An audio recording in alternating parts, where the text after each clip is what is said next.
ジャプポットへようこそ。私は花です。僕は健太。今日もよろしくね。ねえ、皆さん、一人で日本語を勉強してるとき、こんなこと思ったことない？話す練習がしたいのに相手がいないって。あるある。教科書を開いて文法も単語も覚えたのに実際に口から日本語が出てこない。そんな経験絶対あるよね。でもね、実は皆さんにとって最高の会話パートナーはもうすでにそこにいるんです。誰？自分自身。なるほど。でもさ、一人で話すってちょっと変な感じがしない？効果あるの？それが大間違い。一人での会話練習は実はすごく効果的なんです。だって考えてみて。ネイティブと話すとき緊張しちゃうでしょ？間違えたらどうしようって。プレッシャーがあるよね。でも一人ならそのプレッシャーゼロ。好きな時に好きなだけ練習できる。自分の弱いところに集中できる。失敗しても恥ずかしくない。つまり、一人練習の目的は完璧な会話をすることじゃなくて、流暢さを作ること、口の筋肉に覚えさせること、考えるスピードを上げることなんだね。その通り。実際に誰かと話す時のための準備運動みたいなもの。じゃあ今日は一人でできるスピーキング練習を完全なシステムとして4つの強力なパートに分けて紹介していくよ。基礎トレーニング、実践的なシミュレーション、クリエイティブな方法、そして続けられるルーティーンの作り方まで全部カバーします。この動画が役に立ちそうだなって思ったら、ぜひいいねボタンを押してね。それじゃ早速始めよう。皆さん、準備はいい？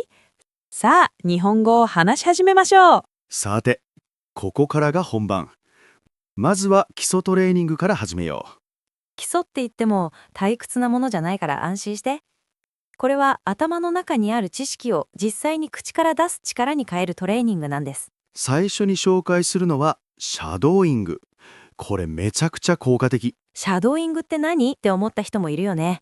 簡単に言うと、音声を聞きながら影みたいにすぐ後を追いかけて真似する練習法です。ポイントはすぐ後ってところ。0.5 秒から1秒くらい遅れて聞こえてくる音をそのまま繰り返すんだ。じゃあ具体的なやり方を説明するね。まず短くて聞き取りやすい音声を選ぶ。教科書の会話文とか NHK の優しいニュースとか日本語学習者向けの YouTube チャンネルとかがおすすめ。ステップ1。最初は1回意味を理解するために聞く。内容を把握することが大事。ステップ2。もう一度再生して今度は聞こえてくる声のすぐ後を追いかけて真似しながら声に出す。ここで注意。スピードを真似しようとして焦らないで。大切なのはイントネーション、アクセント、リズムを真似すること。例えば、今日はいい天気ですねっていう文。ただ平坦に今日はいい天気ですねって言うんじゃなくて、今日はいい天気ですね。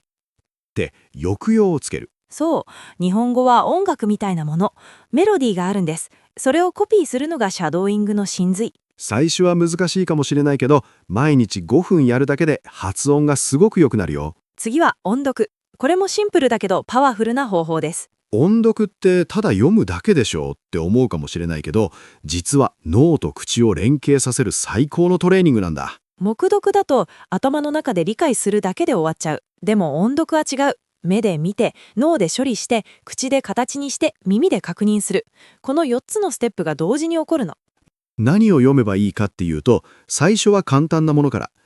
教科書の文章とか短い日記とか。慣れてきたらニュース記事、短編小説、漫画のセリフなんかにチャレンジしてみて。プロからのアドバイス。自分の声を録音してみよう。そうそう、スマホのボイスメモでいいから、今週と来週の自分を比べてみる。成長が目に見えて、というか耳に聞こえてわかるから、モチベーションが上がるよ。最後はフレーズと文法パターンのドリル練習。これね、ちょっと地味に聞こえるかもしれないけど、実は超重要。考え方はこう。文法パターンを楽器の音階練習みたいに扱うんだ。例えば、たことがありますっていうパターンを勉強したとする。教科書には例文が2つか3つ載ってるよね。でもそれだけじゃ足りない。自分で5個から10個オリジナルの文を作って声に出して言ってみる。寿司を食べたことがあります。富士山に登ったことがあります。日本のドラマを見たことがあります。猫カフェに行ったことがあります。着物を着たことがあります。こうやって自分の経験や興味に関連づけると記憶に残りやすいし、実際の会話でもすぐ使えるようになる。ポイントはただ頭の中で考えるんじゃなくて、必ず声に出すこと。口が覚えるまで繰り返す。最初はゆっくりでいい。正確さが最優先。スピードは後からついてくるから。この3つの基礎トレーニング、シャドーイング、音読、ドリル練習、これが土台になるんだ。地味に聞こえるかもしれないけど、この土台がしっかりしてないと次のステップに進めない。でも安心して。次のパートではもっと楽しくて実践的な方法を紹介するから。実際の会話をシミュレーションする方法ね。これが面白いんだよ。さあ、ここからが面白くなってくるよ。基礎トレーニングで口を鳴らしたら、次は実践的なシミュレーション。このパートでは、まるで誰かと会話してるみたいに日本語で考える力を鍛えていきます。最初の方法は独り言。英語で言うとセルフトーク。独り言って変な人みたいじゃないって思った？大丈夫。これ、言語習得の専門家も推奨してる方法なんです。やり方は超シンプル。一日の中で自分の行動や考えを日本語で実況中継するんだ。例えば、朝起きて、今起きた、眠い、でも頑張らなきゃ。コーヒーを入れながら、コーヒーを作っている。いい匂いがする。これを飲んだら元気になる。窓の外を見て、あ、雨が降ってる。傘を持っていかないと。こんな感じで日常のあらゆる瞬間を日本語に変換していく。最初は単語だけでもいい。コーヒー、美味しい、雨って慣れてきたら文章にしていく。チャレンジモードもあるよ。今日は過去形だけ使う日とか。朝ごはんを食べた。歯を磨いた。服を着た。全部過去形で言ってみる。または、と思いますを使って意見を言う日。今日は寒いと思います。このシャツが似合うと思います。こうやってテーマを決めると、特定の文法を集中的に練習できるんです。次は質問と答えのテクニック。これ、僕のお気に入り。どういうこと？説明するね。まず、簡単な質問を一つ用意する。教科書でもフラッシュカードでもネットで見つけたものでもいい。例えば、週末何をしましたか？この質問にまず自分が答える。映画を見ました。ここで終わらないのがポイント。次に想像上の相手に対して関連する質問を投げかける。その映画は面白かったですかって聞く。そしてその相手になりきって答える。はい、とても面白かったです。アクション映画でした。さらに続けられる。誰と見ましたか？友達と見ました。友達は気に入りましたか？はい、すごく楽しんでいました。これ、会話のキャッチボールを一人でやってるわけね。そう。実際の会話って一問一答じゃなくて、どんどん話が広がっていくでしょ？その感覚を一人で練習できるんだ。最初は2往復くらいでいい。慣れてきたら5往復、10往復って増やしていく。気づいたら頭の中で日本語の会話が自然に流れるようになってるよ。3つ目の方法はロールプレイング。これは本当に実践的。カードを作るかアプリを使ってシチュエーションを設定する。ラーメン屋で注文するとか。駅への道を聞く。友達の新しい髪型を褒める。お店で服を試着する。そして両方の役を演じる。自分と店員、自分と通行人、自分と友達。例えばラーメン屋だったら、客として、すみません、醤油ラーメンをください。店員、はい、かしこまりました。大盛りにしますか？また客に戻って、はい、お願いします。あ、餃子も追加できますか？店員、もちろんです。少々お待ちください。一人二役、最初はちょっと恥ずかしいかもしれないけど、すぐ慣れる。上級者向けのアレンジもあるよ。スマホで片方の役だけ録音しておいて、間を空けておく。再生しながら、空いてる部分で自分が答える。まるで本当に会話してるみたい。例えば、店員の質問だけ録音しておく。いらっしゃいませ。何名様ですか？沈黙。お飲み物はいかがですか？沈黙。その沈黙の部分で客として答える練習をする。即興力が鍛えられるね。この3つの方法。独り言、質問と答え、ロールプレイング。どれも特別な道具はいらない。必要なのはちょっとの勇気と恥ずかしがらない心だけ。誰も見てないんだから思い切ってやってみよう。最初はぎこちなくても全然 OK。続けていれば絶対に上達する。次のパートでは、テクノロジーとクリエイティブな方法を使って、もっと楽しく練習する方法を紹介するよ。AI とかゲーム感覚でできる方法とか、楽しみにしててね。さて、ここからはテクノロジーと想像力を組み合わせた練習法を紹介します。モチベーションを保つにはバリエーションが大事。同じことばかりやってると飽きちゃうからね。まずはテクノロジーの活用法から。皆さんスマホを持ってますよね。それが最強のトレーニングパートナーになるんです。一つ目は音声認識の利用。Google 翻訳とか iPhone のメモアプリとか日本語学習アプリとか。これらのツールに向かって日本語を話してみる。ちゃんと認識さればら発音が正しいってこと。例えば、今日はいい天気ですって言って画面に今日はいい天気ですって出たら成功。でも、襲われいい天気ですとか変な変換になったら発音を見直すサイン。これ自分の弱点が一目でわかるから便利なんだ。つとちの区別がついてないとか。次は AI チャットボット。これは注意点もあるからちゃんと説明するね。最近の AI は日本語で会話できる。チャット GPT とか他にもいろいろある。これを使ってテキストベースで会話の練習ができる。自分が日本語で質問を打って AI が答える。ただし、AI の文法が常に正しいとは限らないから、教科書や信頼できるソースで確認することを忘れずに。AI はアウトプットの練習には最高だけど、文法チェッカーじゃないってこと。音声読み上げ機能を使えば AI の返答を聞くこともできるよ。3つ目はボイスダイアリー。毎日1分でいいから、その日あったことを日本語で録音する。ハイネイティブとか専用のアプリもあるし、スマホのボイスメモでも十分。今日は図書館で勉強した。数学の宿題が難しかった。でも友達が手伝ってくれた。明日はテストがある。少し緊張している。こんな感じで自分の一日を振り返りながら話す。これ、日記を書くより楽なんだよね。そして後で聞き返せば自分の成長も確認できる。先月の録音と今月の録音を比べてみて。さあ、ここからはクリエイティブな方法。まずは写真説明ゲーム。ネットで適当な写真を見つける。風景でも人物でも何でもいい。その写真を見ながら日本語で説明する。これは公園の写真です。木がたくさんあります。犬が走っています。基礎レベルならこれで OK。中級になったらもっと詳しく。この写真には秋の公園が写っています。紅葉した木々の下で茶色い犬が楽しそうに走り回っています。飼い主らしき女性が笑顔で見守っています。きっと休日の午後でしょう。天気が良さそうです。写真から想像を広げてストーリーを作る。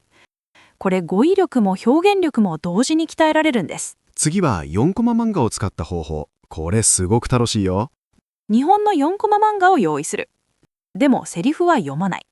絵だけ見る。そして自分で登場人物のセリフとナレーションを考えて声に出す。あ、この人が驚いてる。じゃあ、本当ですかって言ってるのかな？次のコマで笑ってる。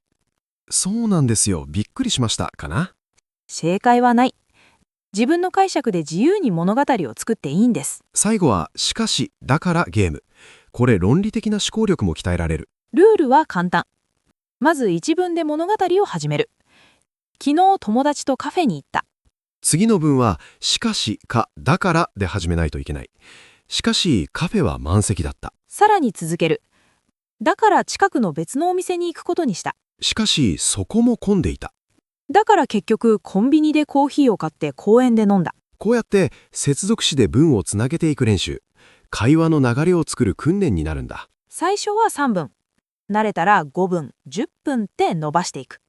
気づいたら長い話を即興で作れるようになってる。これらの方法を全部試す必要はないよ。自分に合うものを見つけて。大事なのは楽しむこと。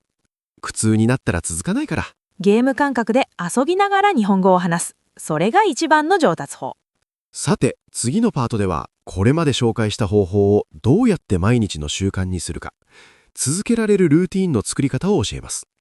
これが一番重要かもしれない。知識があっても実行しなければ意味がないからね。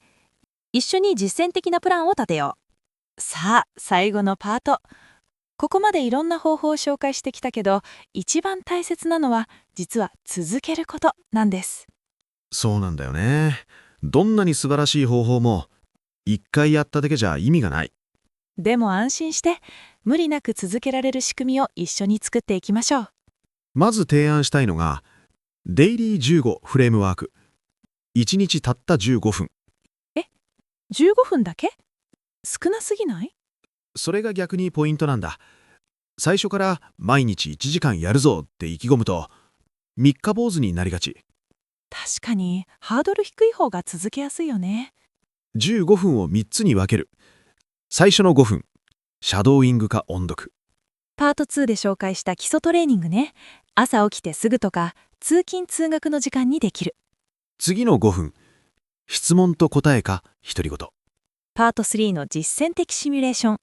お昼休みとか、料理しながらとか。最後の5分、クリエイティブな方法かテクノロジーを使った練習。パート4のやつ。寝る前のリラックスタイムにぴったり。合計15分。これなら毎日できそうでしょ？これくらいなら絶対続けられる。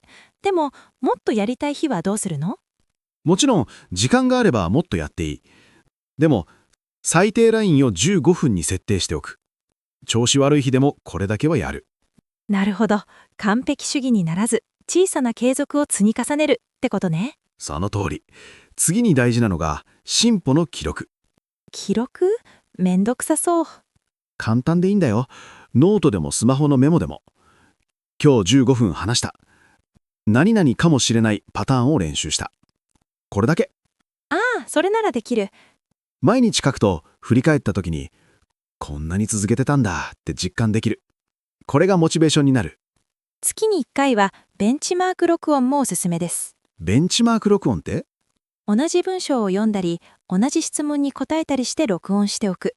そして翌月、また同じことをやって録音。2つを聞き比べる。絶対に違いがわかるはず。発音がクリアになってたり、スムーズに話せてたり。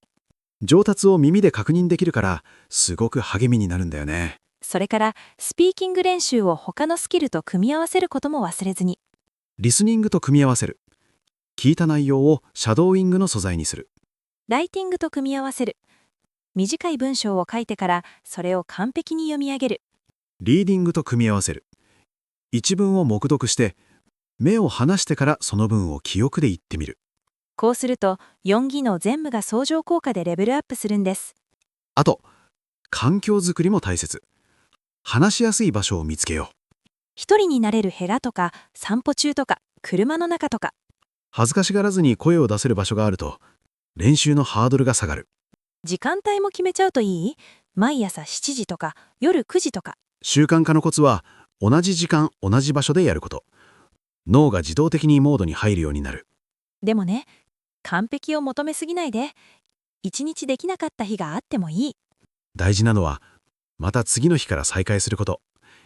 一回休んだからって全部やめちゃうのはもったいない。長期的な視点を持つ。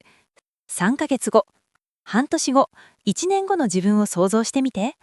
15分毎日、1ヶ月で450分。半年で2700分。それだけ話せば絶対に変わる。最後に一つ魔法の言葉を教えます。魔法の言葉。下手でもいい。とにかく話す。それ大事だね。初心者のうちは文法も発音も完璧じゃない。でもそれでいいんです。赤ちゃんだって最初はめちゃくちゃな言葉から始まる。でも話し続けるうちに上手くなる。大人の言語学習も同じ。間違いを恐れずに口を動かし続けることが唯一の道。色ない顔して問題は話す。一人練習の素晴らしいところは誰にも聞かれてないってこと。失敗し放題。その失敗が実は一番の学びになるんです。さあ、今日からスタートしよう。まずは15分。